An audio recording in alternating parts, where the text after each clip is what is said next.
Hey guys, today we're going to be taking a look at NECA's Rocky Balboa from Rocky 3. This figure came out in 2012 as part of Series 3 of the Rocky figures, and this figure is recommended for ages 14 and up. This figure comes with no accessories whatsoever. It would have been nice to see them include the alternate battle damaged heads with these figures instead of releasing them separately. The card art features some black and white images of Rocky and his opponents, and on the front there we can see the poster for the movie Rocky 3. On the back of the card we can see some other figures in the Rocky series. We've got Rocky from Series 2, Ivan Drago from Series 2, and Clubber Lang from Series 3. Rocky battles his most powerful adversary yet, the ferocious Clubber Lang. After suffering a humiliating knockout at the hands of Clubber, it becomes apparent that Rocky has lost his edge.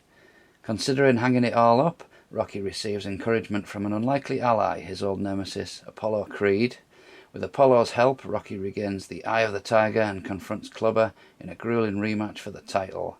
Celebrate 35 years of the phenomenally successful Rocky saga with this brand new collection of movie-accurate action figures of the Italian stallion and his infamous opponents. So within the packaging I was a little concerned about the head sculpt again, but after looking at it closer, I am very impressed with this. So if you look at him straight on, this is about as bad as it gets on this figure. But the second that you start to turn the head, you start to see just how good this head sculpt is. It looks good from both sides, from 3/4. Looking up looks good. Looking down looks good. He does look really sad though when you do that. Another issue I thought I might have with this figure is the fact that you can see the joints on his body. With him not having the clothes, it makes it very obvious. However, after a while you do get used to it. I mean, there's no other way around it really other than giving it a skeleton and putting some kind of rubbery skin over it. Another rather clever thing about this figure is the shorts.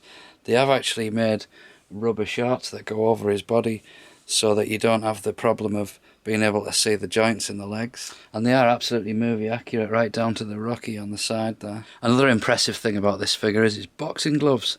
They're absolutely incredible. You can see the turn at the wrist there, but we've got this rubber section on the outside. These feel like real boxing gloves. And you can see there we've got tough wear written on.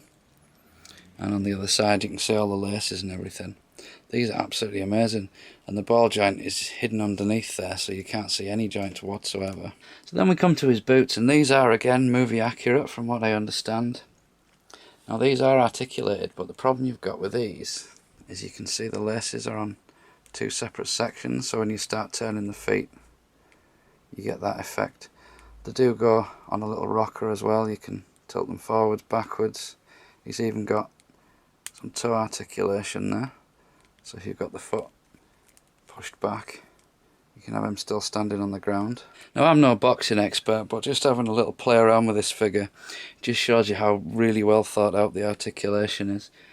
His neck is actually stooped forward, so he's permanently in this sort of fighting stance, which is great because he can hide behind his gloves when he's taking a beating.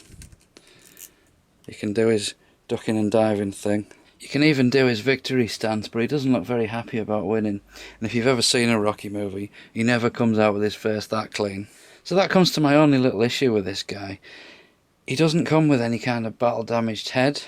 Now I know they generally do them as separate figures in the Rocky line, but if you look at the other lines NECA have done, like the Terminator, you generally got two heads on a lot of those figures. And as we don't get any accessories whatsoever, it would have been nice to see included a second head, maybe a championship belt.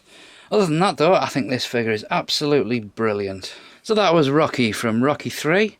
This has been Luke, thanks for watching.